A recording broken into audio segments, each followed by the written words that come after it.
வாலிப வயசு எப்படிப்பட்ட வயசு தெரியுமா? யூனோ வாட்ஸ் த இந்த யங் ஏஜ்ல நீங்க என்ன பண்ணும்? உங்களுக்கு ஒரு இயர் சொல்றேன். This is the year of investment. அல்லேலூயா. உங்களுக்கு திருமணம் ஆகிற வரைக்கும் நீங்க என்ன பண்ணலாம் தெரியுமா? இன்வெஸ்ட் பண்ணலாம், நிறைய இன்வெஸ்ட் பண்ணலாம். எதையுமே ஒரு வசனம் நீதிமொழிகள் இருக்கு, நான் சோம்பேறியின் வயல்வெளியாய் போனேன். சாமுவேல் சொல்றாரு, சாலமோன் சொல்றாரு. என்ன சொல்றாரு?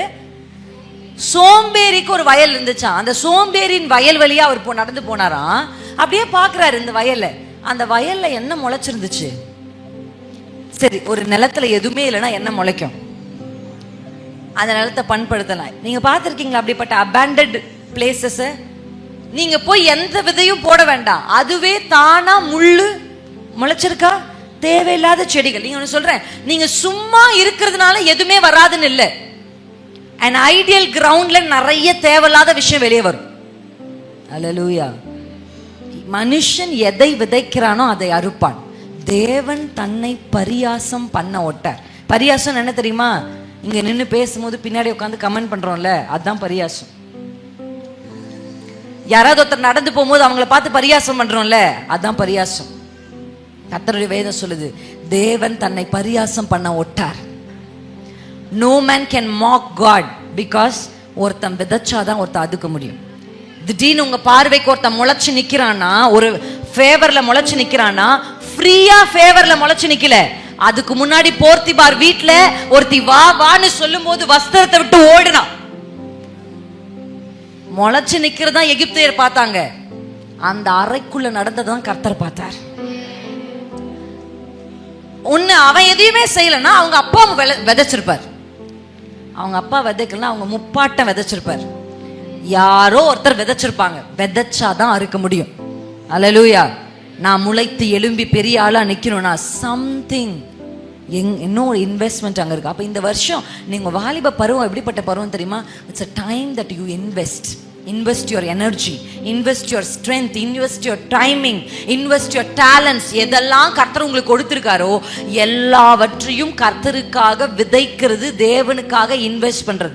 நீங்க இந்த காலத்துல எதுல இன்வெஸ்ட் பண்றீங்களோ அதுதான் உங்களுக்கு ரிட்டர்ன்ல வரும். இப்ப கேம்ல இன்வெஸ்ட் பண்றீங்களா, 5 வருஷம் கழிச்சு பாருங்க, அந்த கேம் உங்களுக்கு என்ன ரிட்டர்ன்ஸ் கொடுக்குமோ அதுதான் உங்க கைக்கு வரும். இப்ப படிப்புல இன்வெஸ்ட் பண்றீங்களா, 5 வருஷம் கழிச்சு பாருங்க, நீங்க படிப்புல எதை இன்வெஸ்ட் பண்ணீங்களோ அது உங்களுக்கு ரிட்டர்ன்ஸா வரும். அல்லேலூயா. வாட் எவர் யூ இன்வெஸ்ட், நீங்க இப்ப எதை விதைக்கிறீங்களோ அதை தான் நீங்க அறுக்க போறீங்க. அப்படி நீங்க மாத்தி ஒன்னு அறுக்குறீங்கன்னா அது கர்த்தரை பரியாசம் பண்ற மாதிரி. அல்லேலூயா. அல்லேலூயா. It's not to scare you, but this is the truth. தான் சத்தியம். ஆமென். நீங்க ஒரு விதை, ஒரு ரோஜா பூ விதையை கொண்டு போய் அதுல வச்சு அது முளைச்சு பப்பாளி பழம் வந்தா how funny it is. அது நேச்சுரலா நடக்குமா? நடக்காது. அப்படிதான் ஒன்னு புரிஞ்சுக்கணும். இன்னைக்கு கைகளை வச்சு சொல்லுங்க, சரியா நான் இன்வெஸ்ட் பண்ண எனக்கு உதவி செய்யுங்க ஆண்டவரே. அல்லேலூயா. இந்த ஃபேவரை பெற்றுக்கொள்றதுக்கான 2 வார்த்தையை உங்களுக்கு நான் சொல்ல போறேன். This is some words I learned from a pastor. அது அப்படியே உங்களுக்கு புரியுற மாதிரி எளிமையா சொல்ல போறேன். அல்லேலூயா. ஏன்னா இந்த ஃபேவரை நான் ரிசீவ் பண்றதுக்கு இந்த 2 வார்த்தையும் ஒரு போதகர் வழியாக நான் கேட்டேன். இதை நான் கடைபிடித்த பொழுது I saw favor coming on my way and this favor lifting me. அல்லேலூயா. அதுக்காக இதை நான் தொடர விரும்புகிறேன். இந்த பாயிண்ட்ஸ் நம்பர் 1, நிறைய பாயிண்ட்ஸ் இருந்தாலும் உங்களுக்கு புரியுற மாதிரி நம்பர் 1 பாயிண்ட். நம்பர் 1, எப்படி நான் கர்த்தருடைய ஃபேவரை ரிசீவ் பண்ணுறது, அதுக்கான நம்பர் 1 பாயிண்ட் என்ன தெரியுமா? ஹானர். சொல்லுங்க, கனப்படுத்தணும். அல்லேலூயா.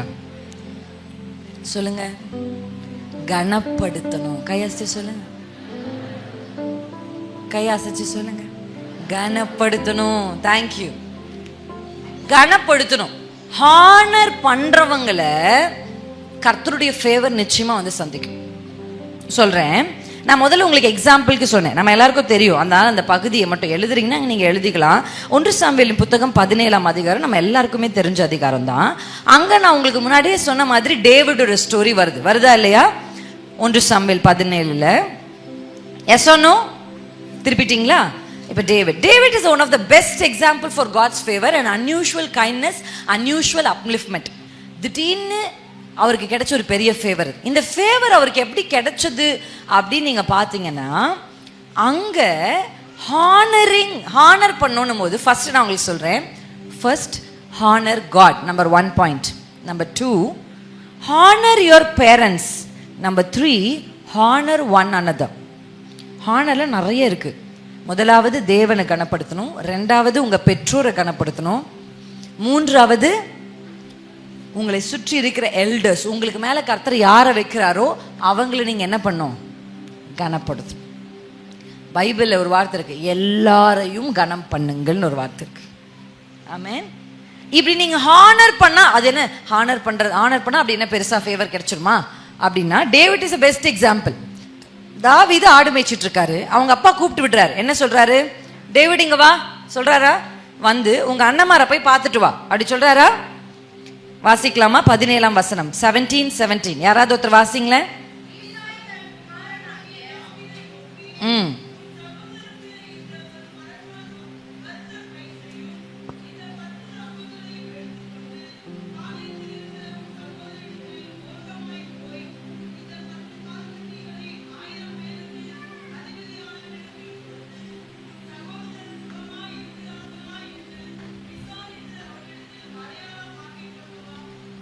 ஹல்லேலூயா. இப்போ டேவிட்டோட அப்பா கூப்பிட்டு, இந்த சம்பவம்லாம் நடக்கிறதுக்கு முந்தையே என்ன ஆயிடும்னா, டேவிட் மேலே ஒரு அனாயிட்டிங் வந்துருமா இல்லையா? சாமுவேல் வந்து தாவீது என்ன பண்ணிடுறாரு, அபிஷேகிச்சார். ஜஸ்ட் பிகாஸ் நம்ம மேலே அபிஷேகம் இருக்குன்றதுக்காக எல்லாமே அப்படியே நேச்சுரல் நமக்கு முன்னாடி என்ன பண்ணாது வரா. இங்கே நம்ம வாசிக்கும் போது அவங்க அப்பா கூப்பிட்டு, நீ போய் உங்கள் அண்ணன்மார்கிட்ட விசாரிச்சுட்டு அடையாளத்தை வாங்கிட்டு வா அப்படின்னு சொல்றார். நான் உங்களுக்கு ஃபுல்லா வாசிக்கல, இருந்தாலும் 20ஆம் வசனத்துடைய முதல் வார்த்தை, தாவீது அதிகாலையில் எழுந்து ஆடுகளை காவலாளி வசமாய் விட்டு. நான் ஃபர்ஸ்ட் இந்த 2 வேர்ட்ல, தாவீது அதிகாலையில் எழுந்து ஆடுகளை காவலாளி வசமாய் விட்டு ஈசாய் தனக்கு கற்பித்தபடியே எடுத்துக்கொண்டு போய், இதுக்குள்ளேயே அந்த 2 வேர்டையும் 2 கீயும் 2 சீக்ரெட்டையும் உங்களுக்கு நான் சொல்லி கொடுக்க போறேன். ஆமென். நிறைய வசனத்தை நான் எழுதிட்டு வந்தாலும் நான் உங்களுக்கு ப்ராக்டிக்கலாக இந்த செஷனை கொண்டு போகணும்னு நினைக்கிறேன். ஹல்லேலூயா. ஆமென். எத்தனை பேருக்கு ஃபேவர் வேணும்? ஏன்னா நீங்கள் ரொம்ப சோர்ந்து போயிருந்தீங்கன்னா சும்மா ஒரு கை தட்டி சொல்லுங்க, I need this favour. Shear up. Thank you thank you thank you. இப்போ வா போ அப்படின்னு அவங்க அப்பா சொன்ன உடனே அவன் அதிகாலமே எழுந்து போனான் பாருங்க. அன்னைக்கு மட்டும் தாவீது கொஞ்சம், உங்க பேர் சொல்லிக்கோங்க, நம்மள மாதிரி இருந்திருந்தான்னு வச்சுக்கோங்க, நம்ம தான் டேவிட்னு நினைச்சுக்கலாம். இங்க வா கொஞ்சம் தண்ணி எடுத்து கொடு அப்படின்னா உடனே நம்ம என்ன சொல்லுவோம், ஏன் உனக்கு தான் கை இல்லையா? நம்ம என்ன கேட்குறோம் அப்பா அம்மா பார்த்து? அதெல்லாம் செய்ய முடியாது. நம்ம கான்ஸ்டண்டா ஒரு வார்த்தையை சொல்றோம் நம்ம அப்பா அம்மா கிட்ட. என்ன சொல்றோம் சொல்லுங்க? உனக்கு அதெல்லாம் தெரியாது. உங்கள் அப்பா அம்மா உங்கள் அளவுக்கு இங்கிலீஷ் பேச தெரியலனாலும், உங்கள் அளவுக்கு படிக்கலைனாலும், உங்கள் அளவுக்கு அவங்களுக்கு நிறைய விஷயங்கள் தெரியாமல் இருந்தால் கூட, நீங்கள் அவங்க வார்த்தையை ஹானர் பண்ணிங்கன்னா கர்த்தர் உங்களை ஹானர் பண்ணுற 7 பள்ளத்தாக்கு கொண்டு போவார். அன்னைக்கு மட்டும் டேவிட் நம்மள மாதிரி அதெல்லாம் முடியாது, என்னை மட்டும் ஆடு மேய்க்க வச்சுட்டு அவங்கள மட்டும் மிலிட்ரியில் சேர்த்திடல, நீரே போகும், வேலைக்கார எத்தனை பேர் இருக்காங்க அவங்கள அனுப்போம் அப்படின்னு மட்டும் நியாயமா இருக்கிற மாதிரி கேட்டிருக்கலாம்ல. டேவிட் எவ்வளோ வேலைக்காரங்க இருக்காங்க, அவங்கள அனுப்ப வேண்டியதானே? அங்கேயே வசனம் சொல்லுது, காவலாளின் வசமாய் ஆடுகளை விட்டு போனா அந்த காவலாளிகிட்ட கொடுத்து விட வேண்டியதானே, என்கிட்ட ஏன் சொல்றீங்க அப்படின்னு கேட்காம தன் தகப்பனுடைய வார்த்தையை கனப்படுத்தினார் பாருங்க. ஹானரிங் பேரண்ட்ஸ், அதுதான் அவரை 7 பள்ளத்தாக்கு கொண்டு போச்சு.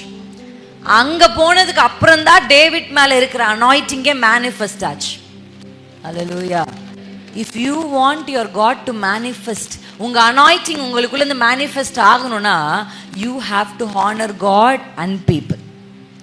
இப்படி எல்லாரையும் கேலி செஞ்சுட்டு கிண்டல் செஞ்சுட்டு எல்லாரையும் மாக் பண்ணிட்டு அப்பா அம்மா சொல்ற வார்த்தைக்கு சுத்தமா கீழ்ப்படியாம அப்படி ஒன்றையுமே செய்யாம, if you expect a favor, I am telling you, sorry, கர்த்தர் சொல்வாரு என்கிட்ட இல்லை. Hallelujah. ஆமென். எத்தனை பேருக்கு இந்த பாட்டு தெரியும்? யாவே ராஃபா எலோஹி எல் ஷடாய் ஈரே அடோனாய் தம்மை வெளிப்படுத்துவே. தெரியாதா? எத்தனை பேருக்கு தெரியும் அந்த பாட்டு? கைகளை நல்லா கொஞ்சம் அசைச்சு தூக்கி சொல்லுங்க. Okay, let's Singh together. நான் சொல்றேன் உங்களுக்கு. யாவே ராஃபா. ஏன் தெரியுமா? we are going to appreciate நம்ம ஆண்டவருடைய manifestation-ஐ பார்க்க போறோம். ஆமென். ஆசையா இருக்கீங்களா? யாவே ராஃபா எலோஹி எல் ஷடாய் ஈரே அடோனாய் தம்மை வெளிப்படுத்துவே. மறுபடியும் யாவே யாவே ராஃபா எலோஹி எல் ஷடாய் ஈரே அடோனாய் தம்மை வெளிப்படுத்துவே. ஹல்லேலூயா. ஹானர் பண்ணணும். எத்தனை பேர் நீங்க முடிவு எடுக்கிறீங்க? You have to honour your God first. ஆண்டரை ஃபர்ஸ்ட் கனப்படுத்தணும். எப்படி நான் ஆண்டரை ஹானர் பண்ணலாம்? பிராக்டிக்கலா. காலையில் எழும்பினோன்னா உங்க கை போனை எடுக்குதுன்னா யூ ஆர் டிஸ்ஆனரிங் காட். ஆமென். ஆபேல் காயினும் ஆபேலும் என்ன பண்ணாங்க? பலி செலுத்து இது கர்த்தருக்கு காணிக்கையை கொண்டு வந்தாங்க. ஆனா ஆபேல் கொண்டு வந்த காணிக்கை எப்படின்னா, அது இங்கிலீஷ்ல உங்களுக்கு ஈஸியா சொல்றேன், அந்த வசனத்துல சொல்லப்பட்டபடி ஃபர்ஸ்ட் பெஸ்ட். சொல்லுங்க, ஃபர்ஸ்ட் பெஸ்ட். உங்களுடைய ஃபர்ஸ்ட் எல்லாமே நீங்க ஆண்டருக்கு தான் கொடுக்கணும். அல்லேலூயா. உங்க ஃபர்ஸ்ட் லவ் கூட ஆண்டரா இருந்தாருன்னா உங்க லைஃப் ஜிங்கலாலா தான். ஆமென். சாரி அக்கா, வேக்கண்ட் இல்லை, ஆக்கியபைட் அப்படின்னு நீங்கள் யாராவது வந்திருக்கீங்கன்னா தயவு செஞ்சு வேக்கண்ட் பண்ணிருங்க. இல்லைன்னா ஆண்டவர் ஜப்தி பண்ணுறதுக்கு 4 பேர் அனுப்பி தரன்னு பிடிச்சி வெளியே தள்ளி ஜப்தி பண்ணி அடைச்சி சுற்றி துணியை சுற்றி ரெட் கலரில் ஒரு முத்திரை எடுத்துட்டு வந்து இது கவர்மெண்ட்டுக்குன்னு ஒரு முத்திரையை போட்டுருவார். ஆமென். வேக்கண்ட். நான் நேற்று சொன்னேன் அந்த வேர்டு. ஆண்டவர் ஷேரிங் ரூம்ல தங்க மாட்டார். பரிசுத்த ஆவியானவருக்கு ஷேரிங் இஸ் கேரிங் எல்லாம் ஹோலி ஸ்பிரிட் ஆஃப் காட் கிட்ட இல்லை. அது சாப்பிட்றதுக்கு மட்டும்தான். ஹல்லேலூயா. No sharing. You have to give your first moment of your life. ஆமென். இந்த பெஸ்ட்னு ஒன்று சொன்ன தெரியுமா? பெஸ்ட் எது சொல்லுங்க? உங்களுடைய யங் ஸ்டேஜ் தான். ஆமென். இந்த 30 தாண்டினாலே மூட்டு வலி வந்துடுது. 40 தாண்டா நாக்கே வெளியே வந்துருது.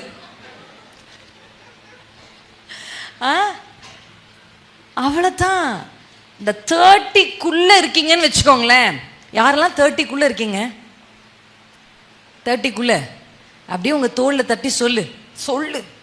உங்க பேர் என்ன? பேர் பிரின்சி. என் பேர் இல்லை 30க்குள்ள நான் இல்லை. உங்களுக்கு சொல்றேன். சொல்லுங்க, தோல் தட்டி சொல்லுங்க. பிரின்சி, டைம் இருக்கு, சோர்ந்து போகாத, இன்வெஸ்ட் பண்ணிடலாம், விட்டதெல்லாம் பிடிச்சிருவோம். அல்லேலூயா. பிடிச்சிருவீங்களா? விட்டதெல்லாம் 30 வயசுக்கு மேல என்ன வருது? மூட்டு வலி வருது. உங்க பெஸ்ட் அண்ட் ஃபர்ஸ்ட் நீங்க கர்த்தருக்கு கொடுத்தீங்கன்னா, உங்க பெஸ்டுடைய டைம் என்ன? யூத்ஸ் தான், யங் டைம். எனக்கு நல்லா தெரியும், கர்த்தரால் இப்ப நல்லா பயன்படுத்தப்படுகிற ஊழியர்கள் எல்லாருமே தங்களுடைய யங் ஸ்டேஜ்ல தன்னுடைய லைஃபை கர்த்தருக்கு கொடுத்தவங்க. அல்லேலூயா. அவங்க அனாயிட்டிங்கே வேற, அவங்க ரெவலேஷனே வேற, அவங்களை கர்த்தர் கொண்டு போகிறதே வேற. ஏன்னா இந்த வாலிப பருவம் தான் the full of distraction phase. அந்த டிஸ்ட்ராக்ஷன் ஃபேஸ்ல ஒருத்தங்க ஒருமனப்பட்டு ஒரு இடத்துல அப்பா நீங்க போதும்னு ஒருத்தன் உட்கார்றானா அவனை எப்படி கர்த்தர் கண் பார்க்காம இருக்கும்? அல்லேலூயா. ஹாஸ்டல்ல மூலையில என் வயசு கூட இருக்கிற எத்தனையோ பேர் என் ஹாஸ்டல்ல படிச்சாங்க. முடிச்ச உடனே ஓடி வந்து கர்த்தருடைய பாதத்துல உட்காந்து, அப்ப எனக்கு ரொம்ப பிடிச்ச ஒரு பாட்டு இருக்கு. உம்மை நேசிப்பே, உம்மை நேசிப்பே, உம்மை நேசிப்பே இயேசுவே. அப்பெல்லாம் இந்த லவ்வ வாங்குறதுக்கு 2.5 லட்சம் கேட்டாங்க என்கிட்ட. ட்ரேடிங் பிசாசு. 2.5 லட்சம் சம்பளம் வந்துருன்னாங்க. நோ, எனக்கு அப்ப தெரியாது 2.5 லட்சம் சம்பளம்னா எவ்வளவு காசுன்னு தெரியல. அந்த காசு தேவைதான் எனக்கு, என் குடும்பத்துக்கு தேவை. ஏன்னா ஒரே ஒரு 1000 என்னமோ வச்சுப்பேன் கையில. என் சம்பளம் முழுசு அம்மா கிட்ட அனுப்பிச்சிடும். அவ்வளோ தேவை எங்க வீட்டில். 2.5 lakhsன்றது எங்களை மாதிரி ஒரு மிடில் கிளாஸ்க்கும், அதுவும் அப்பா இல்லாம தத்தளித்து கொண்டிருக்கிற என்ன மாதிரி ஒரு ஃபேமிலிக்கு 2.5 lakhsன்றது வேற லெவல் மணி. பட் ஆண்டவர் என்கிட்ட வந்து சொன்னாரு, நோ, நீ என் ஊழியத்துக்கு வரணும்னு. அவர் சொன்ன அந்த ஒரு வார்த்தை, அதுக்காக எனக்கு முன்னாடி 2 லட்சம் ஒண்ணுமே இல்லை. எனக்கு ரொம்ப ஆசை சிஎம்சியில வேலை செய்யணும்னு, படிக்கணும்னு ஆசை. சிஎம்சிக்கு வேலை எனக்கு தானா வருது. கம், உனக்கு ஒரு அப்பாயின்மெண்ட் இருக்கு, வா. அங்க போனா இன்னும் நீ நல்லா ஊழியம் செய்யலாம். ஆனா ஆண்டவர் சொல்றாரு, இல்ல போகாத, இந்த இடத்துல தான் உனக்குரிய வேலையை வச்சிருக்கேன். நான் ஆண்டர்கிட்ட அந்த ஆங்கிட்ட போய் என் ஆசை, உங்களுக்கு ஒண்ணு தெரியுமா, கர்த்தருக்குன்னு அர்ப்பணிச்சப்பட்டதான் ஆசையெல்லாம் அல்வா மாதிரி முன்னாடி வந்து நிக்குது. ஆமென். இந்த ஒரு வசனம் எனக்கு ரொம்ப பிடிக்கும் பைபிள்ல.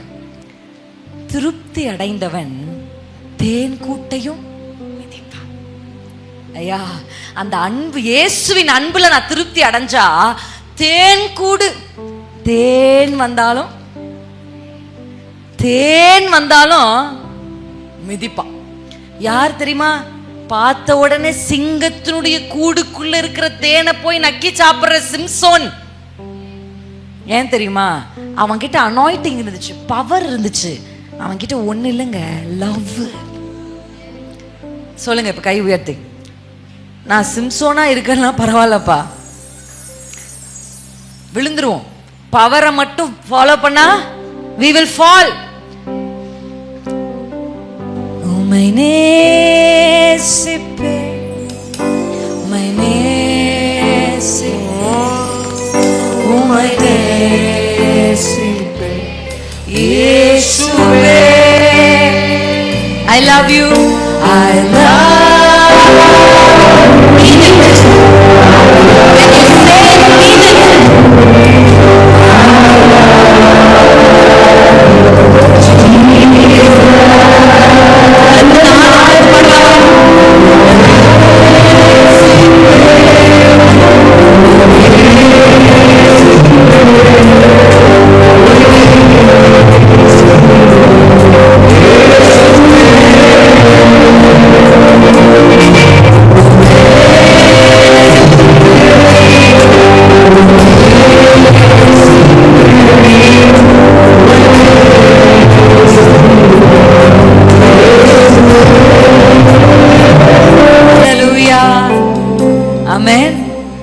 பவருக்கு பின்னாடி போனவன் விழுந்து போயிட்டான். ஆனா அன்பா இருந்த தாவீது விழுந்தா கூட எழுந்தா இருப்பாருங்க. ஆமென். அதாவது பத்சேபாவோட பாவம் பண்ணி ரெக்கவர் ஆனதுக்கு அப்புறமா அப்போஸ்தலர்ல வந்துதான் டேவிட பத்தி என்ன சர்டிபிகேட் கர்த்தர் கொடுக்குறாருன்னா, தாவீது என் இருதயத்துக்கு ஏற்றவன். It is not written before it, it's written after it. Love is very important. ஆமென். தேவனுடைய அன்பு உங்க இருதயத்தை நிரப்பணும்னு நான் விரும்புறேன். சொல்லுங்க, உங்க அன்புனால என்ன திருப்தி ஆக்குங்கப்பா. அப்படி தேவனுடைய அன்புல நீங்க திருப்தி ஆயிட்டீங்கன்னா நீங்க தேன் கூட்ட கூட மிதிப்பீங்க. ஹல்லேலூயா. இன்னைக்கு அதனால மிதிக்க முடியல. அக்கா, எனக்கு தெரியும் அது தப்பு, அது தவறு, அது என் வாழ்க்கையை பாழாக்குது, என் ஆயுள் சக்கரத்தை அது சாப்பிடுது, என் லைஃப் டைம், எனக்கு இருக்கிற நேரங்கள் எல்லாம் அது திருடுதுன்னு எனக்கு தெரியுது. ஆனா என்னால் அதை மிதிக்க முடியலன்னு யாராவது இங்க இருப்பீங்கன்னா, I know it is sin, I know it is wrong, I know this is going to destroy my life, ஆனாலும் என்னால் முடியலக்கா, அதுக்கு தான்க்கா இன்னைக்கு நான் கூட்டத்துக்கே வந்தேன்னு நீங்க யாராவது இருப்பீங்கன்னா நான் சொல்றேன், வேற ஒரு வழியுமே இல்லை. ஒரே வழி, இயேசுவின் அன்பில் நீங்கள் திருப்தி ஆகிறது. பாவத்தை விட்டு விலகிறதெல்லாம் ஒரு பெரிய கஷ்டமே இல்லை. You more you love God, more you come away from sin. Hallelujah. அவரை நேசிக்க நேசிக்க ஒன்னொன்னா உங்களை விட்டுட்டு போறதை நீங்க ஆட்டோமேட்டிக்காக பார்ப்பீங்க. அதை விடணும் அப்படின்லாம் இல்லை. நீங்க இங்கிருந்து பக்கத்துல கொஞ்சம் பேர் இருக்காங்க பாத்தீங்களா? வரும்போது போகும்போதெல்லாம் என்ன பண்ணிருக்காங்க? அவங்க என்ன பண்ணிருக்காங்க? ஜிம்ல என்ன பண்ணிட்டு இருக்காங்க? அதுக்கு அவங்க ஒரு பேர் சொல்லிக்கிறாங்க. இப்ப இந்த ஸ்கின் கேர் பண்றது, இந்த ஜிம்முக்கு போய் பாடி பண்றது, இதெல்லாம் ஒரு வார்த்தை அவங்க சொல்லிக்கிறாங்க. என்ன சொல்லிக்கிறாங்கன்னா செல்ஃப் கேர், செல்ஃப் லவ் அப்படின்னு சொல்றாங்களா? The more they started to நல்லா இப்படி குண்டு நிறுது ஒரு மாதிரி பாக்குறீங்கல்ல, ரீல்ஸ் எல்லாம் பாக்குறீங்கல்ல, அதுல எப்படி குண்டு ஒரு மாதிரி விகாரமா அந்த அக்கா இருப்பாங்க. அப்புறம் திடீர்னு ஒரு 3 months அப்படியே லைஃப் ஸ்பேன் சொல்லிச்சு பார்த்தா அந்த அக்கா இப்போ அவ்வளோ ஃபிட்டா எனர்ஜெட்டிக்கா இருப்பாங்க. பார்த்துருக்கீங்களா? How is that happen? They started to love themselves. Amen. அந்த அன்பு அவங்களை என்ன பண்ண வைக்குதுன்னா, நம்ம நினைக்கிறோம் நம்ம விரும்பினதெல்லாம் நம்ம சாப்பிட்றதா நம்ம நேசிக்கிறோம் நினைக்கிறோம். தப்புங்க. நினைச்சதையெல்லாம் இந்த சரீரத்துக்கு கொடுத்தோம்னா அதான் நம்ம சரீரத்தை லவ் பண்றோம்னு நினைக்கிறோம். You know what is real self love? Ask those people. அவங்களுக்கு விருப்பமா இருக்கும் ஒரு சமோசா சாப்பிடணும்னு. That love will say no, சாப்பிடாத, you want to be fit. Amen. Real love na saying no. அப்படிதானே? உங்களுக்கு நான் சொல்றது புரியுதா? இந்த உடம்பு கேட்கறதையும் இந்த மாம்சம் கேட்கறதும் இந்த மனசு கேட்கறதெல்லாம் கொடுத்தா அது லவ் இல்ல, அது நம்மளையே கெடுக்கிறதுக்கு. ஆனா அது ஒன்றை கேட்கும் போது இது நல்லது இல்லைன்னு விளக்குறது தான் ரியல் லவ். எத்தனை பேருக்கு புரியுது? ஆமென். நீங்க ஆண்டவரை அதிகமா நேசிக்க ஆரம்பிச்சீங்கன்னா, அவர் நோன்னு ஒரு விஷயத்த சொல்றாருன்னு வச்சுக்கோங்களேன், கஷ்டமாவே இருக்காது. அந்த லவ் உங்களுக்கு என்ன பண்ணும்? நமக்கு தெரியாது. எனக்காக்கா லவ் பத்தி தெரியாது. PhD வாங்கினவங்க எல்லாம் இங்க உட்காந்துருக்கீங்க. ஆமென். அந்த ஒரு லவ்னு சொல்லிக்கிற ஒரு லவ், அது லவ் கிடையாது. ஆனால் லவ்னு சொல்லி ஒன்று உள்ள வரும் பாருங்க. அது வந்தபோது சாப்பிட்ற சாப்பாடு உள்ள போகாது, ப்ரஷ் பண்ணோமா பண்ணலையானே தெரியாது, அது ஒரு மயக்கத்திலே வச்சிருக்கோம். I have seen people who love their partner சொத்து. இப்போ சமீபத்தில் பார்த்தீங்களா, ஒரு பெரிய இளவரசி ஒரு நார்மல் காமன் மேனை லவ் பண்ணி கல்யாணம் பண்ணிக்கிறாங்க. இந்த காமன் மேனை அவ கல்யாணம் பண்ணிக்கணும்னா இந்த இளவரசின்னு பட்டம் அதற்குரிய எல்லாத்தையுமே அவ விடணும். அதான் இது. அவ என்ன பண்றானா, ரியலா இப்ப நடக்குது, அவ தன்னுடைய எல்லா கிரெடென்ஷியல்ஸ், தனக்கு கிடைக்கிற எல்லா பெனிஃபிட்ஸ் எல்லாவற்றையும் விட்டுட்டு அவங்களுக்கு தலை குனிஞ்சு ஒரு வணக்கம் சொல்லிட்டு அப்படியே கார்ல ஏறி தான் நேசிச்சவங்க கூட போறா. ஆமென். எப்பா, உலகத்துல அழிஞ்சு போகிற ஒரு நேசத்துக்காகவே எல்லாவற்றையும் விடுகிறதற்கு ஒரு சாதாரண பெண் தயாரா இருப்பானா? இயேசுவின் அன்புக்காக எதையெல்லாம் நீங்க விடணும்? ஆமென். ஒரு சின்ன ஃபோன், ஒரு சின்ன ரிலேஷன்ஷிப். இன்னைக்கு நீங்க நினைக்கிறீங்க, 5 வருஷத்துக்கு முன்னாடி யோசிச்சு பாருங்க, அது இல்லைன்னா நம்ம வாழவே முடியாதுன்னு சொன்ன அது எங்க காணோம். இப்ப சொல்லிட்டு இருக்கீங்க என்னால வாழவே முடியாது அது இல்லைன்னா. நான் சொல்றேன் 2 வருஷத்துல காணோம். அது எங்கேயோ இருக்கும், நீங்க எங்கேயோ இருப்பீங்க, நல்லா தான் இருப்பீங்க. அவன் அவ்வளவுதான் லைஃப். அந்த மொமெண்ட்டுக்கு தான் என்ன இருக்கும்? Honor God. Honoring God is giving first and the best. சொல்லுங்க, சிம்பிள் டெஃபினிஷன். கர்த்தரை ஹானர் பண்றது எப்படி? என்னோட ஃபர்ஸ்டையும் என்னோட பெஸ்டையும் நான் ஆண்டருக்கு தான் தருவேன்.